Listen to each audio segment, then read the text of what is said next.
in researching for the play, I've spoken to people who have told, pastors have told me, pastors, respectable pastors have said to me, yeah, but Alan Strina, when the kids left, I struggled to have a conversation with my wife. Or, I'm saying, it was difficult because back then everything centered around, you know what I mean, the kids, the house, whatever, the business of life, as it were. Now it's just me and you, baby, like it was back in the day when we were dating. But because we didn't fully, you know what I mean, kept everything, you know what I mean, on hot and warm and stuff, you know, because we allowed life to muddy the waters, as it were. It's like now we even having to like start over again. Sure. Affinity extra, be extra.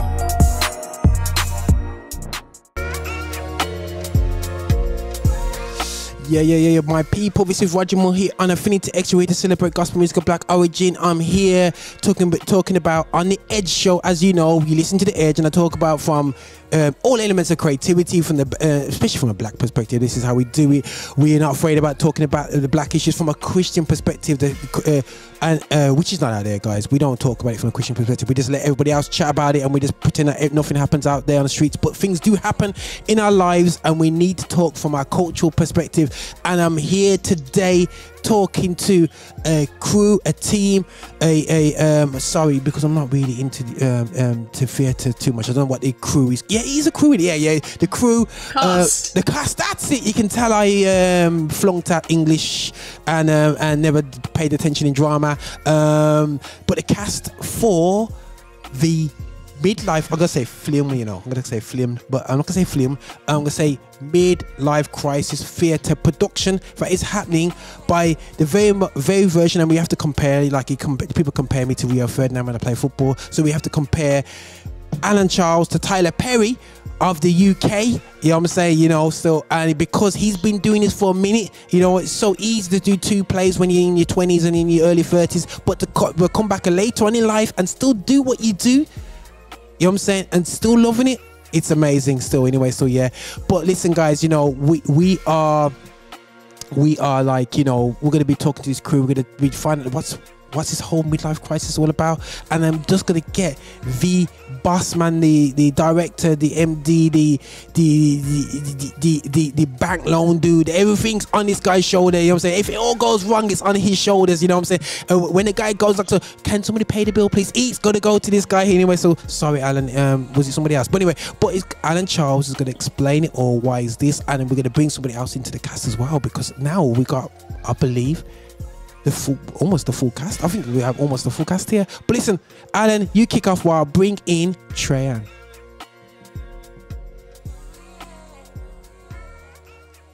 Ooh.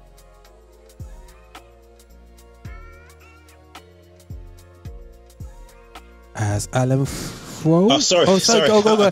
I actually thought that they actually froze, you know. I was like, no. I was like, no. Yeah. He was acting. That was very good, Alan. Well done. Blessings, Roger, and thanks for having us as we talk about the new play, Midlife Crisis, For Better, Not Worse, coming to Birmingham on Sunday the 13th of February at 7 p.m. at the Crescent Theatre.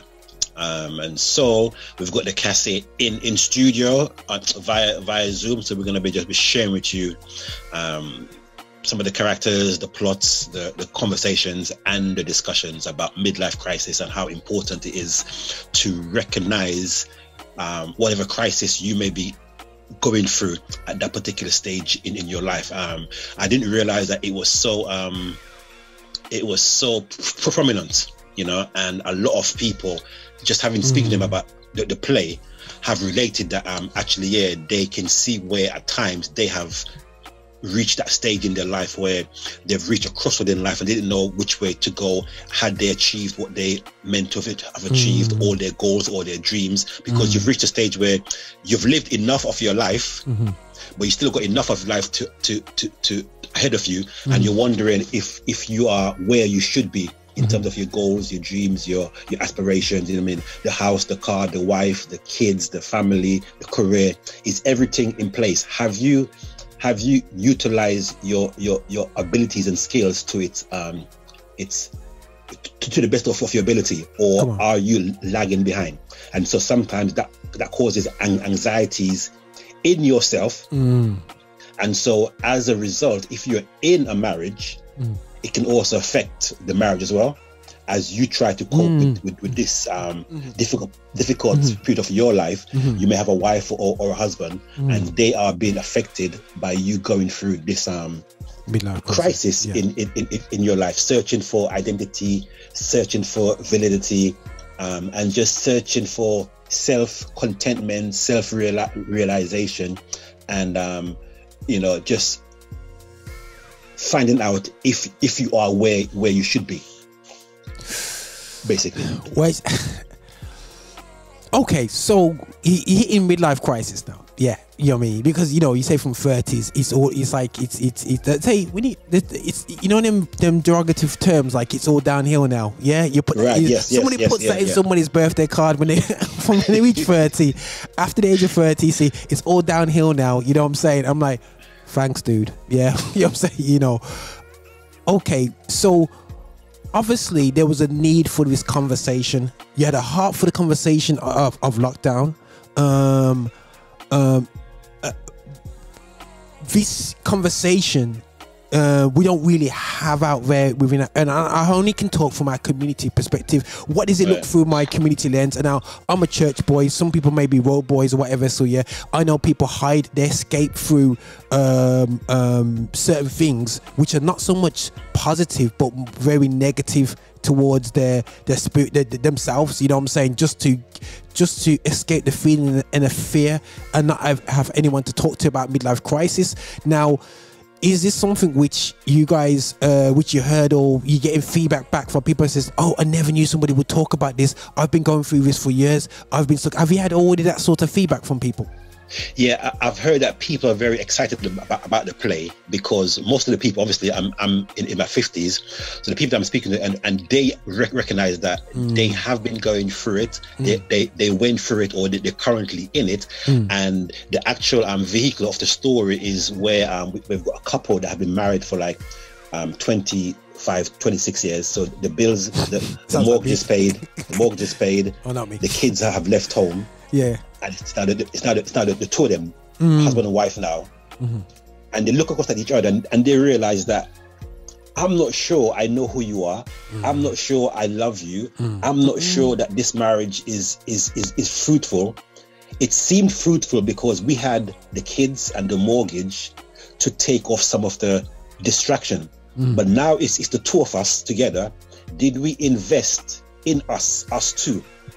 Did we invest enough in us two as a man and a woman, or did we let the living, the life of rearing kids and paying the mortgage and doing a job, did that create a false sense of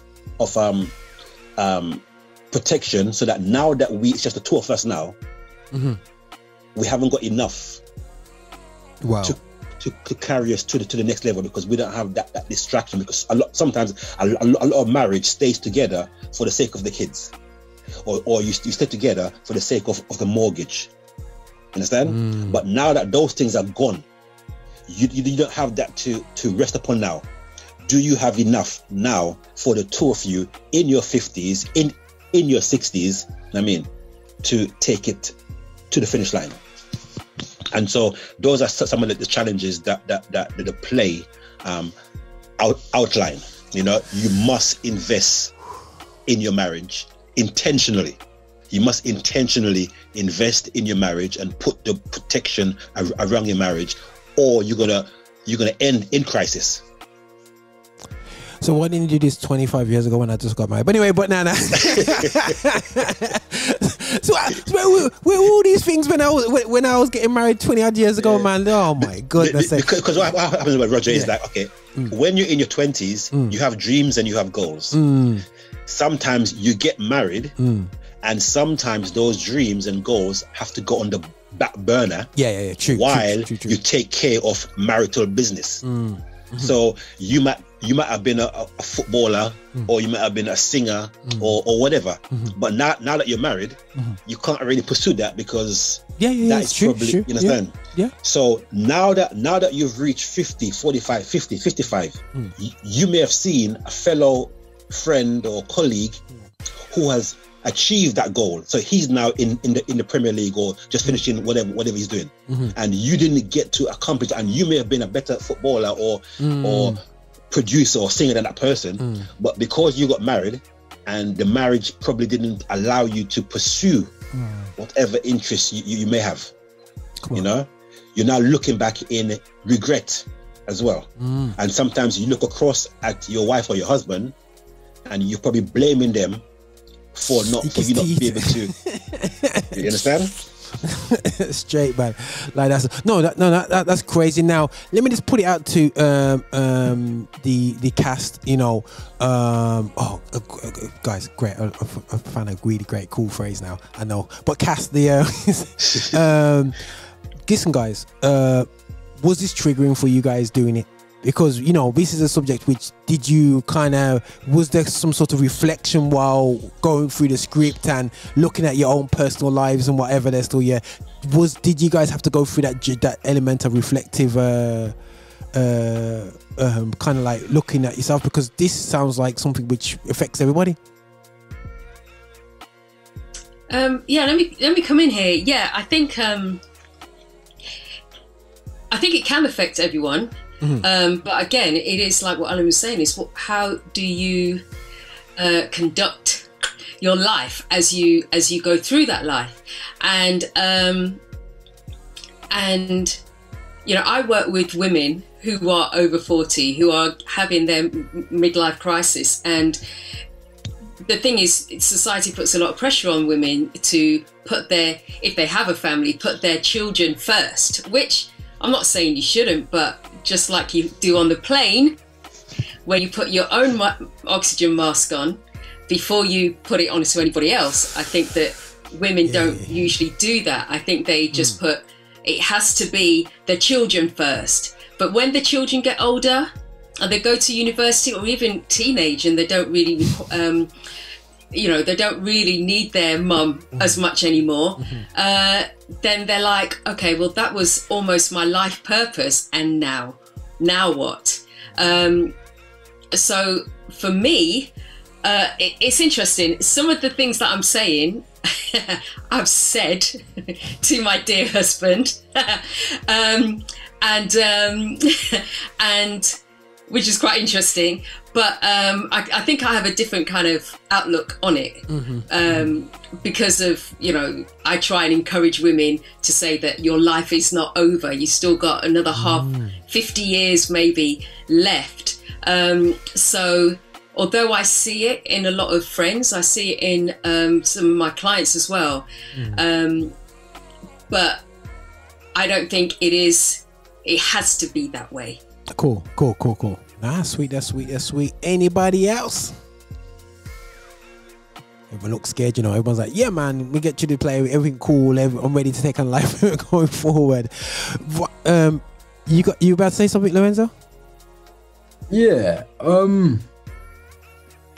So I'm gonna be looking at this play from a completely different perspective. You know, being probably the youngest person in the room here. Amen. I'm not going through that midlife crisis, and hopefully I don't. You know, I don't know if it's something that's inevitable, but hopefully I can skip that. You know, and from my perspective, I think if you're making the right plans. And you're going through your list of things which you need to do. By the time you get to a certain phase, hopefully you won't go through that midlife crisis, because you know you do hit your goals because you're working on them daily. You know, it's interesting when I heard you, Alan, talk about not achieving certain goals because of being married. Because in my mind, it makes me think to myself, why would someone then get married at a young age. Ooh. You know what I'm saying? That's a I'm play in keeping itself, it hella bro. real, because why would you get married if it's gonna stop you from achieving your goals? Why? Tell me why that makes sense. Family shame, mate.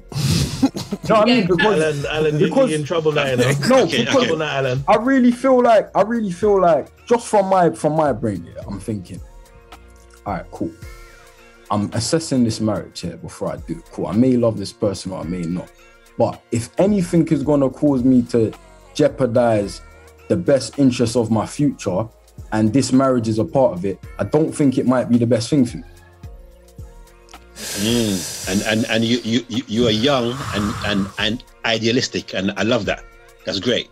Yeah. But when push come to shove, you're in a marriage and it's two now. So sometimes, like for example, the wife, for example, which is obvious, a lot of times they put their dreams and goals on hold for the sake of the kids. Yeah. Or you might be pursuing a career or a love that is probably not fruitful in terms of financial stability. I mean, so you rather than pursuing that singing career or that football career or whatever it may be, you might need to get up and go and get a regular 9 to 5 and put that dream or goal that you had on the back burner, because obviously within the marriage you have a wife, you have kids. You know, if your pursuit of happiness isn't achieving the financial comfort that the family requires, you may have to make that sacrifice and say, you know what, the music ain't working, the football ain't working, the graphic design ain't working, the comedy ain't working, the poetry ain't working. You know what I mean? Well, whatever it is ain't working. I need to go and get a job in Sainsbury's or Asda or become a regular accountant, or you know what I mean, rather than pursuing that dream. And so sometimes, remember, marriage is also a compromise. You know, you give and take. You make allowances. And so sometimes, whether it's the wife or the husband, may say, you know what, okay, for the sake of the marriage, blah blah blah. Even stuff like location. You know what I mean? You might get married and one might have to move from one city to the next. You understand? But because you're now on a journey, and sometimes by you making that particular move could have denied you of something that you were trying to achieve. You know what I'm saying? So Wow. So yes, you try to find somebody that would help you accomplish your goals and your dreams. Yeah. So Eugenie, sorry guys, I'm just enjoying this conversation. I'm going Eugenie, yeah. It's because Eugenie, you're next, because I love the, because you put your hand up in it, yeah.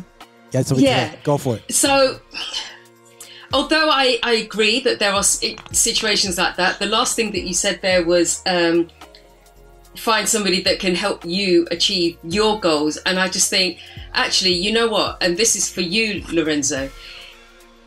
You have to know who you're marrying. So you have to choose wisely. At the end of the day, there's no, you know, before you get married, you should be choosing or having the same outlook, having the same goals. So it's not a matter of, well, let's get married and then everything stops. We can't. It's like you create the life that you want. So if it's a matter of, you know what, want to get married, want to travel around the world, then it's like, you know that you need to find somebody that wants to travel around the world with you, right? Because if they're not on it, what's the point? That's right. Now, as well, Alan, there are people that, remember that, you know, I follow people, right, on Instagram or whatever. There are people who are taking their children with them around the world and homeschooling them. So it's not like totally impossible. It's not like when you get married, then you just forget your dreams. It depends what your dreams are and who you're marrying in order to, you know, because every marriage should have a mission, really, and should have a purpose. And if that, and particularly Christian marriages, so that mission really God's going to put you together if you're on the same page, if you're on the same mission, ideally. But sometimes we just want to marry whoever we want to marry. And important point here is obviously the play is addressing the issue and showing you a version or how that particular couple went about managing their issues. But like I says, so Eugenie, you may wanted to travel the world, and you found somebody that was in agreement with you.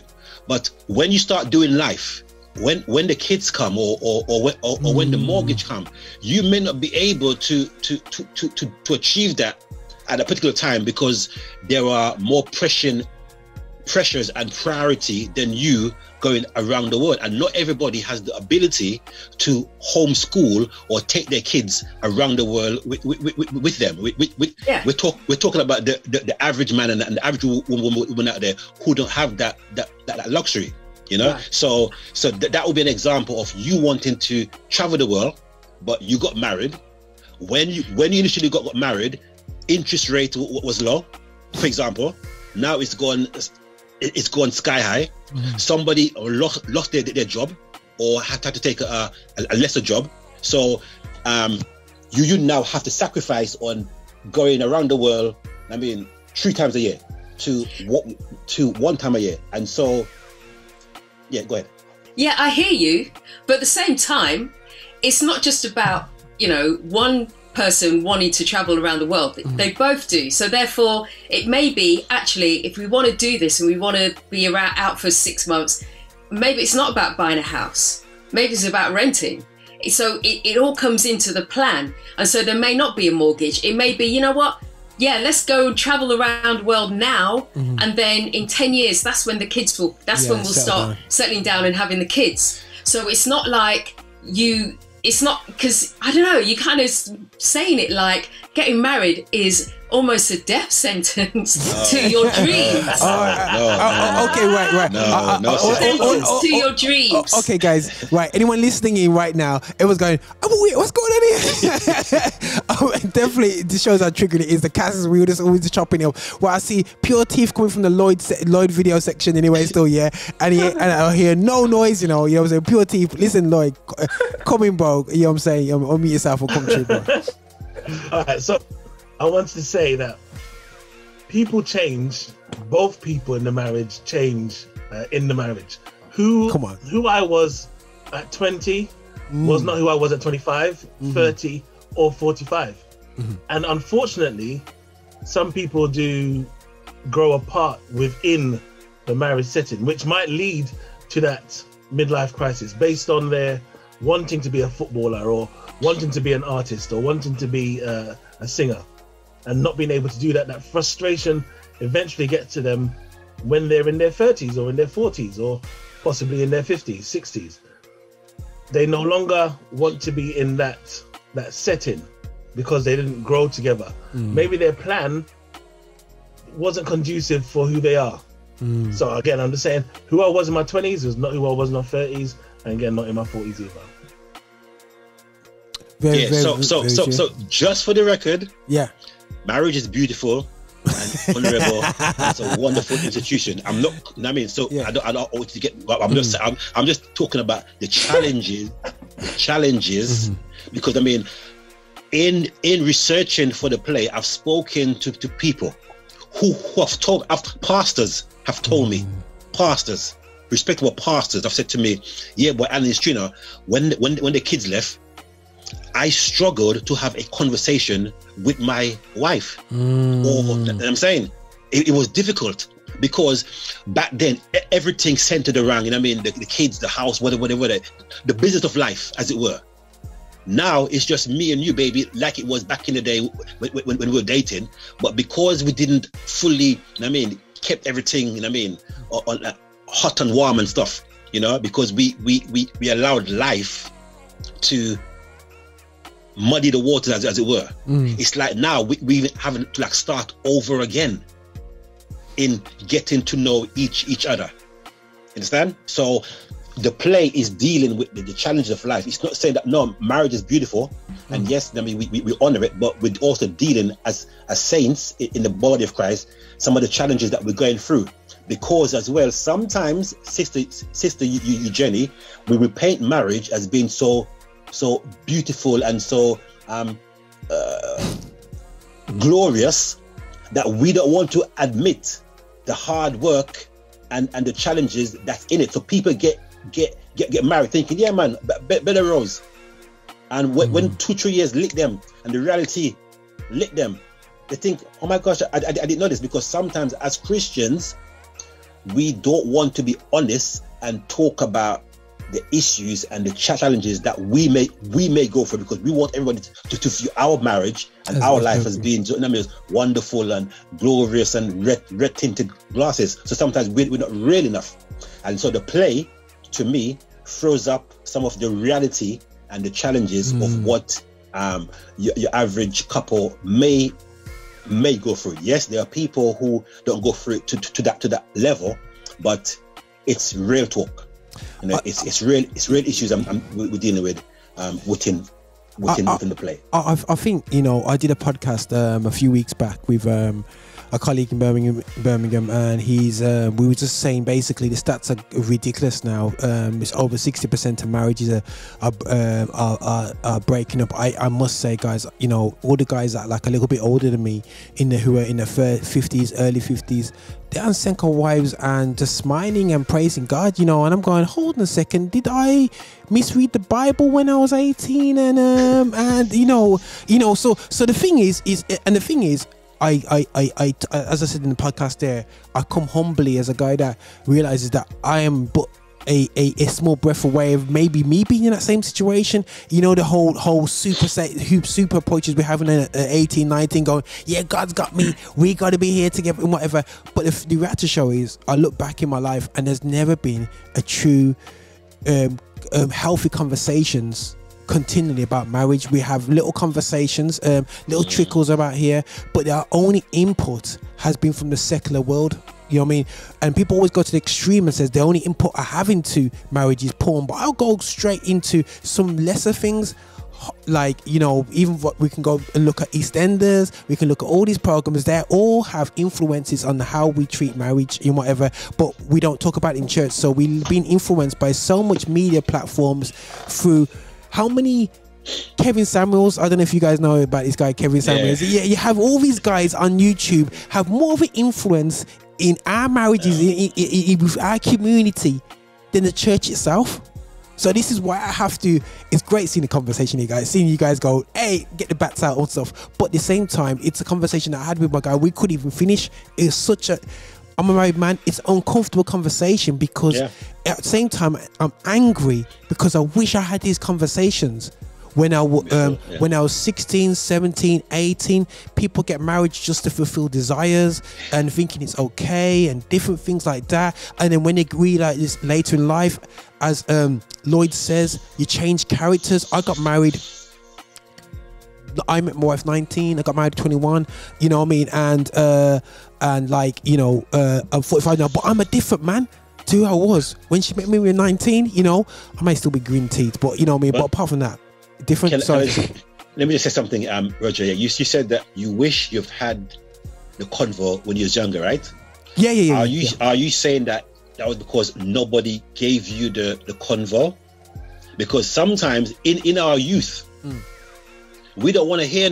We don't want to hear from nobody, because we think, I mean, we're young, we're strong, and we know what we're doing. So sometimes the people are there ready to give us the advice, but we don't want to hear that, because we're thinking, I'm in love, I love this woman, and I mean, it's me and her to do a spot, and we don't want to sit down and hear the real nitty gritty of stuff, because I know that when I was younger, there were people that I could have gone to and spoken to, but I wasn't into that, man. No, he's a big man. You can't tell me the blah blah blah. I mean, that kind of attitude, and you think that you're Superman and you could have everything on your own. Where there was people there who would have been able to guide you and tell you, listen, man, it's not as easy as you're thinking of. And the real work starts when you get married. Getting married is the easy bit. stayed married.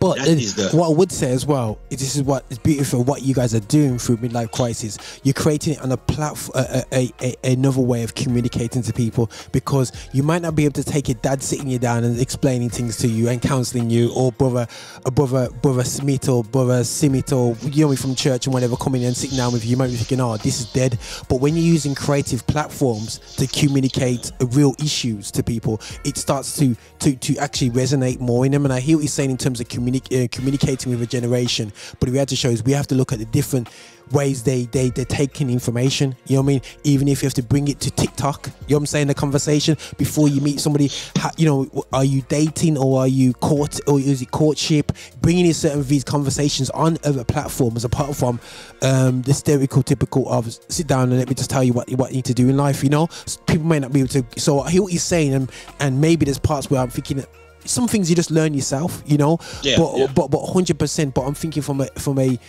creative perspective, how from a Christian creative perspective, looking at our environment, that conversation wasn't there. It's not just about marriage, getaways and all that business. It's about real talk from a young age about relationships and the other side about it. Maybe people don't want to let people know the struggles that they have done, because there's a generation that have struggled. You gotta explain why 2-3 of my children are total different complexions to the others and have different surnames. No one's telling you until you're 45 and you go, but wait, that's not the same same thing. But that will help me understand the way forward. They curse off the young lady who gets pregnant, but yet grandma has got 2-3 children in Jamaica and come over here and start fresh. You know what I mean? Let's keep it real. So you hide all your the reason why the conversation never had is because they didn't want to show their own failures and weeks. So part of this is really exposing our failures, but to save the next generation. Indeed. I don't know if that's a bit bait. So I go. But I don't know. I think. Go on. I think. Can I just say as well that yes, it is about that, because obviously they were young once, right, and had the same kind of issues that we have or had, and obviously yes, we can learn from them. But also, I was talking about this the other day, actually, is that we have pre-marriage counselling. There's also pre-engagement counselling as well. But I think that kind of ends before the marriage. And what needs to happen, I think the counselling needs to continue for at least a year, if not more, after the wedding. Because that's when, when you start actually living with someone, that's when, you realise just how... But hearing lies the problem, Sister Eugenie, you know that our men, especially, when I say our men of black origin, amen, we don't really do counselling. Too tough. Well, the thing is, to be honest, and I guess this is for the women, if you're going to marry somebody who doesn't want to do pre-marriage counselling, who doesn't want to continue with the counselling after marriage, maybe you need to think about marrying that person in the first place. Right. I mean, I hear what you're saying, but we're talking about marriage counselling, into pre-marriage counselling before you even got married, right? And if you're not even up for that, you're not ready for marriage. No. What I'm saying, No. What I'm saying, Eugenie, she hit it out, yeah. So a lot of men would grin and bear it up until the wedding day, right? So we will go with you for pre-engagement. We'll go with you for pre-marriage. But you said you want to continue during the marriage. Now we draw the line there. well, then, if that's the case, then I can't help you. At the end of the day, it's like if then that's when really sorry to all these black men who don't want to do counselling, but you need to then look inside yourself and think, why do I not want to better myself? Why do I not want to better our marriage? Why would I want to just think that I can do it all by myself? And so it's like, you know, that in itself really is something. I'm sorry, it's not good enough. It's not enough to sort of say, oh no, me nah, like the me nahs, me nah do that. It's like time when you have to leave. I'm sorry, no, it's like you leave school at some point. Be uncomfortable, right, and do it. And so the thing about it is that you will benefit from it. You'll benefit from it. Why is so much work necessary? Listen, if I feel like all of that, if you have to do all of that, is that the person you want to be married? Wow. because look, marriage, yeah. Listen, yeah, marriage to me should be a partnership. Yeah, and I think you should be married before you're even married on paper. You should be married with each other's spirit before you're married on paper. All marriages to me is just a ceremony with papers being signed and ring on finger. To me, that's all it really is, you know. And I think you should have that connection with each other where you know each other well enough to know, is this the right thing to do before you're even signing paper to say get married. If not, then why get married? Why not just stay in a nice little spiritual bond for the next 10 years? Why would marriage be necessary?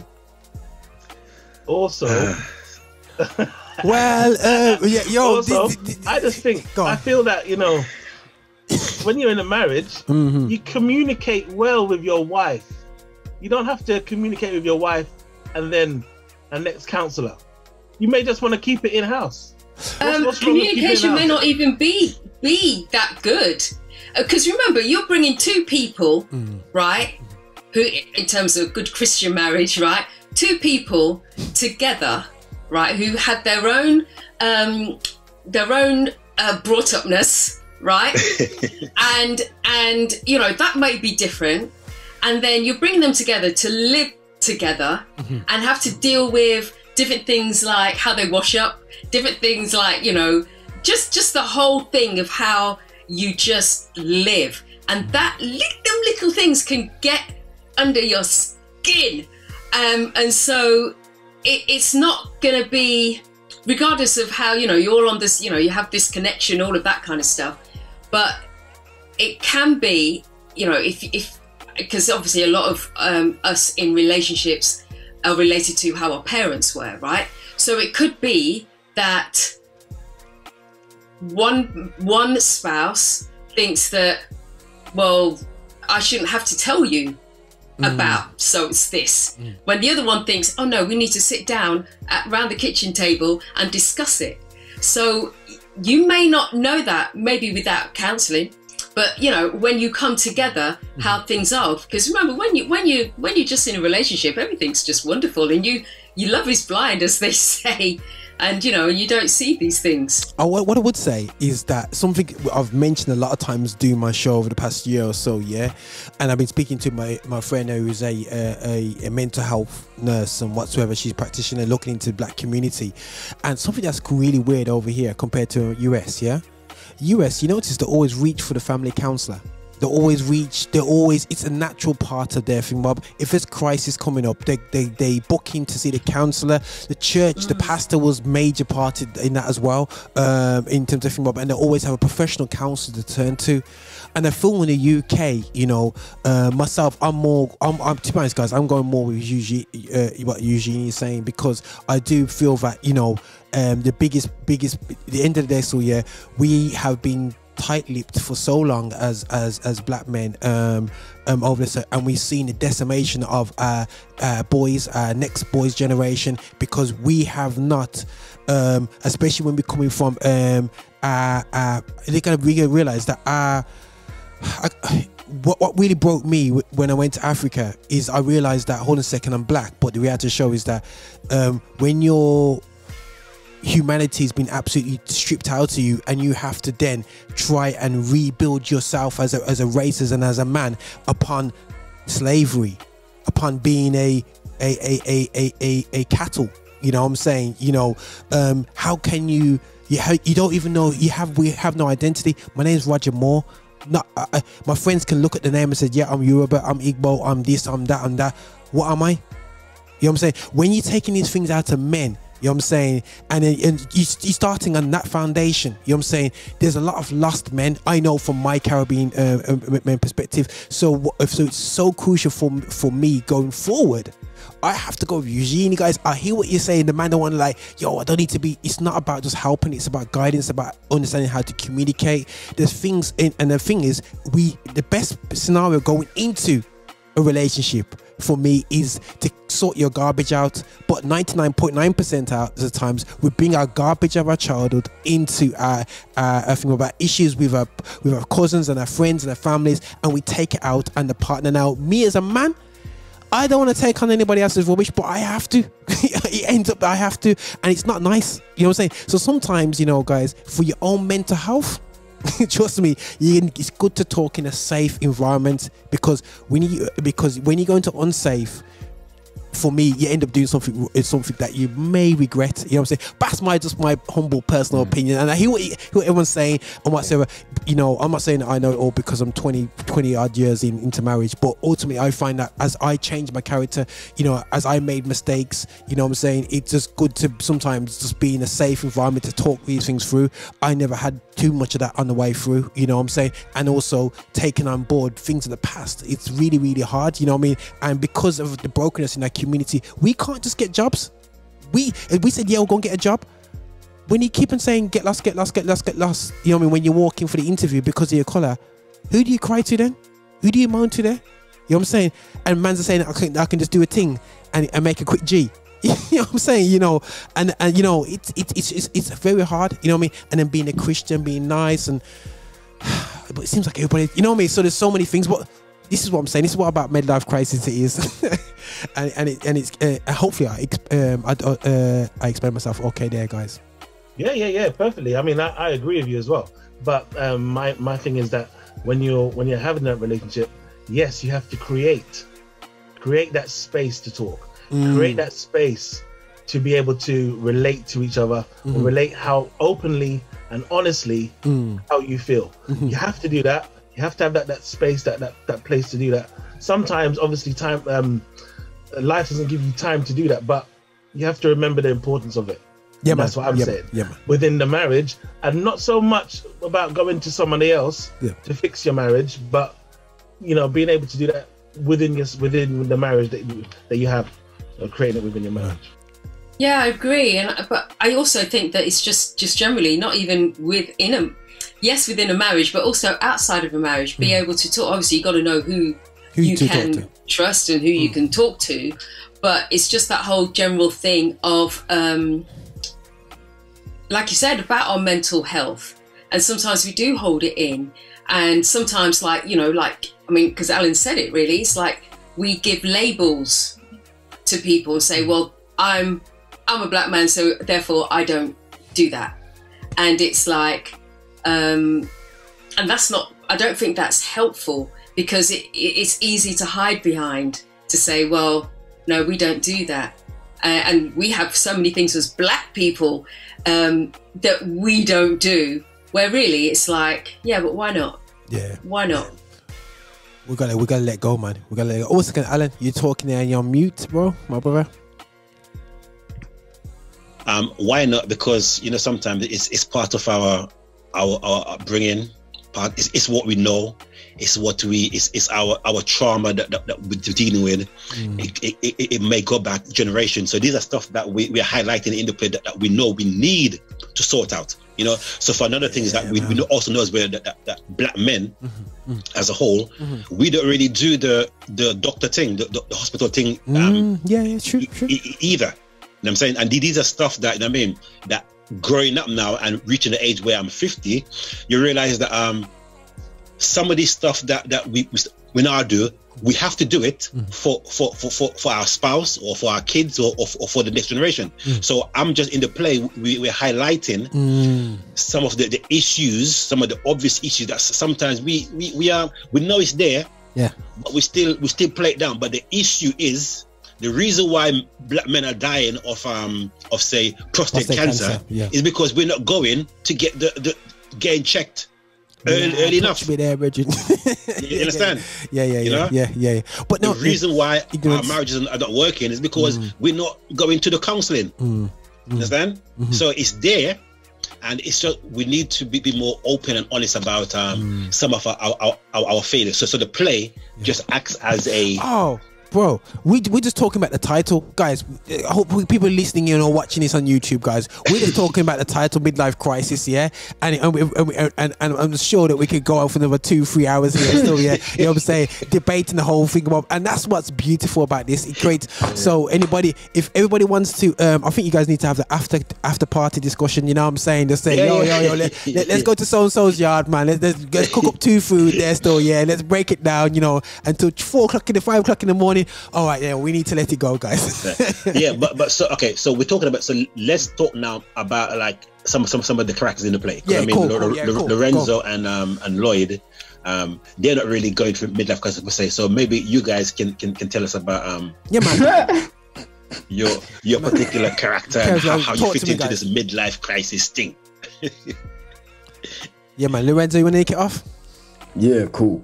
So I play Calvin.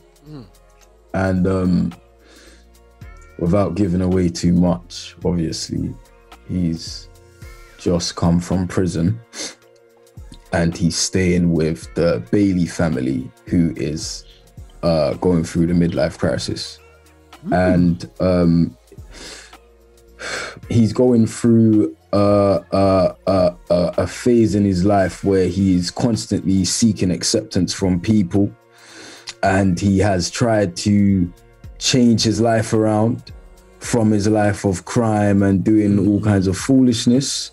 And he has decided to try and join the church family. However, they are rejecting him and not treating him nicely, which has caused him to potentially, I don't know, let's see where the play goes, but I like that. Yeah. Okay, right, Lloyd, what you saying, bro? What's your role? So, I play.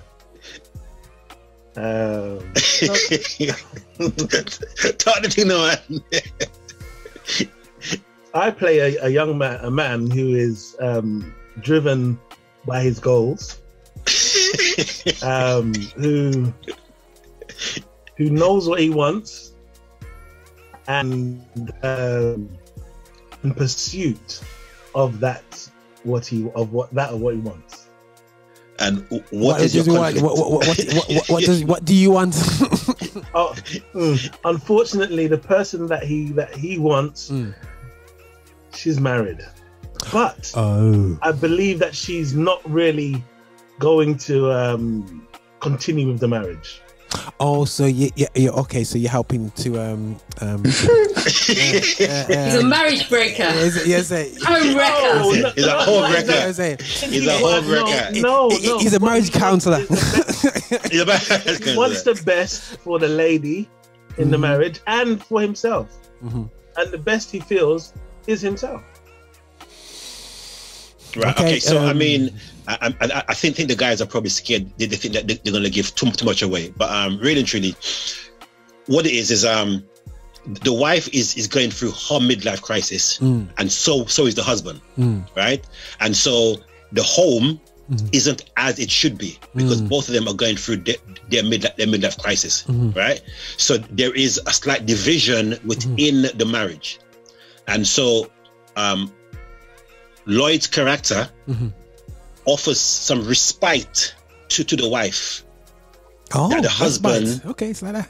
I'm saying, I'm saying, reality. I'm saying so the husband isn't taking care of business because he's going through his issues, right?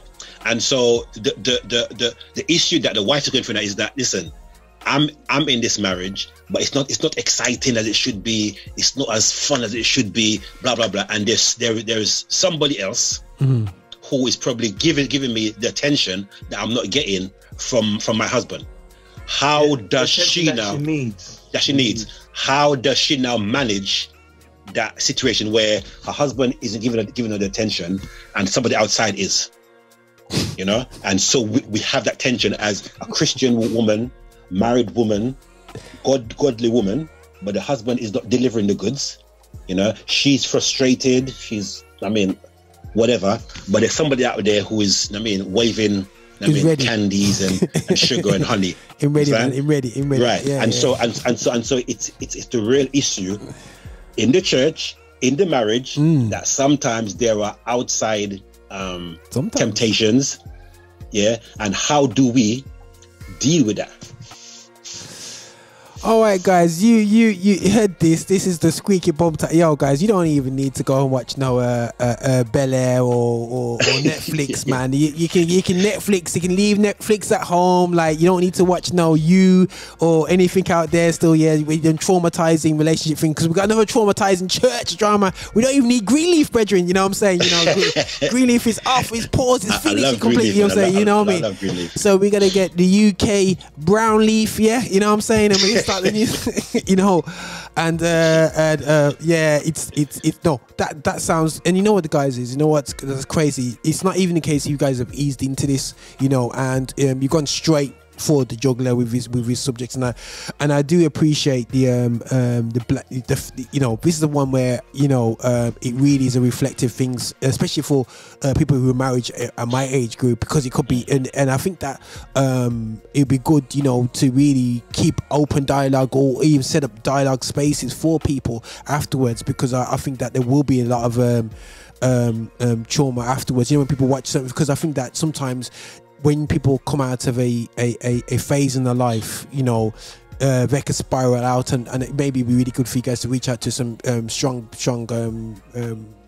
counselling or Christian counsellors in the local area to support this, because I do feel, I'm not saying it's a real issue, and I know you said a minority of the time, bro, but I believe getting on in life now, I see it as majority of the time. I do think that we hide a lot of things. I did it with somebody who studies, you know, the whole marriage thing and whatsoever, and everyone thinks it's the man doing the dirty and the woman, but really a lot of times, majority of times, if you include emotional affairs, it's a lot of times the other way, and there is there's a lot of things, and it's always kept under the carpet, but nobody knows, and we just continually not growing as a community and sorting these things out, you know what I'm saying? And I appreciate the effort to put this out, and absolutely on this, man, because, you know, to do this and to bring this to people's faces through creative arts is just talking about it in this conversation, guys, has been fun, and everyone having different opinions, and I can just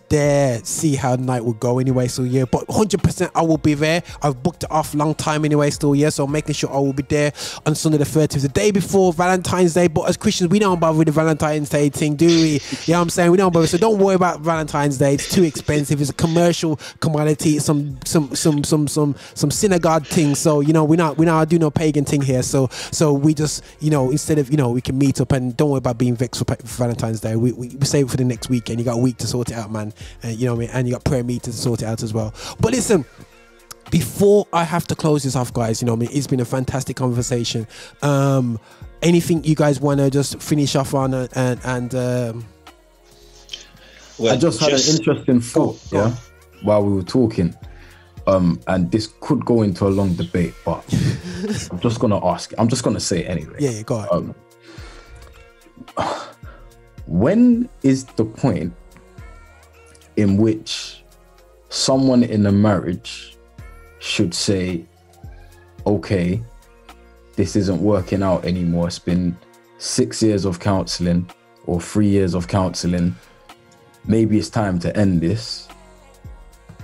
Is it, for example, I don't know, 6 years into that counseling phase, you say, okay, it's now is enough? Or is it 3 years into that counseling phase? Would you waste 3 years trying to work this out? It's just a thought. It's just a thought. That's a really good question. But it's a good question. But I'm thinking that if you are getting the counseling and you're applying the counsel, right? And surely the marriage should, as far as Eugenie was saying, then the marriage should become fruitful. Exactly. But what if it doesn't? That's the thing. But then maybe the counselors are not worth their money, man. So is it the counselors to blame, or is it just time to just not do it? I think there's two things, well, three things, right? Go ahead. One, yes, it could be the counsellors, but then I guess you would have figured that out from before, right? You know, you're not just going just to have a chat. There are things and homework that needs to be done that you should do, and you know, and put everything into it. So both of you would need to have a commitment to say, yeah, we're doing this for that end goal. Three, yeah, it could be then, or sorry, two, then yes, it could be one of the couple who's just like turning up and not really putting anything into it, and maybe they've kind of exited already. But three, it's understanding that there are stages of marriage, and you know, there's the honeymoon stage. I can't remember what all the stages are, but there is a stage between, I think it's 7 and 9, where it's like, that is the stage where it could be done, but you have to kind of hold on just a little while longer. 7 and 9 is in what, the 7th year between the 9th year? Is that what you mean? I think that's what it is. And then after that, really, it's a choice of, are you going to be I'm just going to tolerate this for the rest of my life, or are you going to be like, you know what? No, let's get a better relationship. And it may be going back and looking at your history and looking at your childhood or other trauma that's happened in your life. Or it just may be, you know what, let's just be committed and get it done. So yeah, I think that it's understanding marriage, but also your attitude towards the counselling as well. Yeah, it takes two to tango. You know what I'm saying? It takes, for me, it takes the two of you. What you tend to find is that when you're going through counselling, both of you got stuff to do. Yeah, and when one doesn't do the job, no matter what one does, you know what I'm saying? And I always say, all I can do is affect what I can affect, which is me. Yeah, you know what I'm saying? I mean, I can say what I can say to my missus or to my children or to whoever out there, but whatever situation I'm in, whether it looks bad on me or looks bad on them, what can I change for next time? And that's all I can change. I can't just spend all day long killing myself off trying to change them. What I can, all I can do is change what's inside me and be better myself. Whether it takes a while or I have to work on myself for a bit or this and that, whatever I do, I can change me. But if the other person is just sticking to the guns and like, you know what I mean, there's only so much you can do. And I agree with you. Is it a waste of time? I would say, you know what, you're giving it a go. You know what I'm saying? You know what I mean? You can't put numbers on it for me, you know, end of the day. So you've done your best. Be conscious is clear. You do your best. You do what you have to do. Be conscious, clear. There's nothing like wasted time. You know what I'm saying? Because if you look at life as a waste of time, listen, it'll just send you mad. You know what I'm saying? You're definitely going to midlife crisis by the time you're 28 years old. You know what I'm saying? And you know what I mean? And you'll be there stuck in there. My thing is the case of live life to the fullest every day. You know what I mean? It sounds very hippie-ish, but you have to go hard, go ham, make sure you maximize your life and do the best you can for yourself, because the moment you try to tell everybody else to do things to suit yourself, and you can't control it, mess up, man. But you don't live life in regrets, bro. The moment you start, because you're pushing on the poor girl that you don't know her personal trauma until you get married and this, that, and she could have been messed up as a child. You know what I mean? And you know what? I'm about to say something else. I'm not even going to say it because it's going to add an extra 30 minutes. I'm not even going to go into it, bro. I'm not even going to go into it. I'm going to just leave it like that. No, Lorenzo, just give them the details of the show. Yeah, man. Tickets. Yeah. So Go for it. Tickets are what tickets? It's the Crescent Theatre, Crescent Theatre, Birmingham. Right, it's at the Crescent Theatre on February the 13th. Right. And the website, it's a Crescent Theatre website. There you go. And tickets are $17.50. There you go. In advance, and £20 on the door. Easy 20. And and the next weekend we're in Leicester on the 19th at the Sue Townsend Theatre. Tickets are £15 in advance, $10.50 at the door, and you get your tickets from theticketsellers.co.uk. Brilliant. So we're going to be in Birmingham on the 13th, of February at the Crescent Theatre, and we're going to be in Leicester at the Sue Townsend Theatre on the 19th. Tickets for that is theticketsellers.co.uk, or just hook us up on Facebook. Or information all there. Check me out, Alan Charles. Yeah, man. And yeah, so we're coming to Birmingham. Like I said, Birmingham is my second home. Love Birmingham. So come and support. I mean, you guys came out for lockdown. That was great. But this one is even more hotter. Midlife crisis, for better, not worse. Jesus, this is heat, bro. Absolute heat. Listen, guys. I want to thank the cast here for jumping onto this conversation. Thanks for being so real on this conversation. It just makes my edge show edgy. So I'm just cool with that. I'm gonna put this out, push this out there. And really thanks for you guys' time, and we appreciate you guys sewing into this project and being part of this project and really putting these things out there for people as well. So guys, please support these guys. I'm gonna put all the links to everything in the description of this video. If you're listening onto the radio, please guys check out some of the advertising that we're gonna have on our Instagram, affinityextra.com. We'll be supporting the ministry of Alan Charles and what he's doing out here, because I know there's plenty more to come after this as well. So we do encourage you guys doing that anyway still. Yeah, but listen guys, keep on being creative, keep on doing what you're doing, and we're here to support you here at Affinity Extra, because we're here to celebrate the things of blackness. Anyway, so yeah, but get myself in trouble. You know what I'm saying? Well, listen, guys, nothing but love, guys, man. Blessings, man. Bless up, everyone. Bless up. Take it. Enough love. Thank you. Hey, this is your bishop. This is your bishop from Rock Solid. Thank you so much for watching us on YouTube. Thank you so much for clicking and subscribing, and also sending these videos to other people as well. We are so hungry to get your support. So remember, check us out on our website, and also check us out on Insta, and wherever you want to find us on Spotify. You can play us all day as well. And just make sure that you are supporting this channel, that we are developing our agenda towards music of black origin, and that is gospel music with a message. So please walk with us on this journey. Bye now.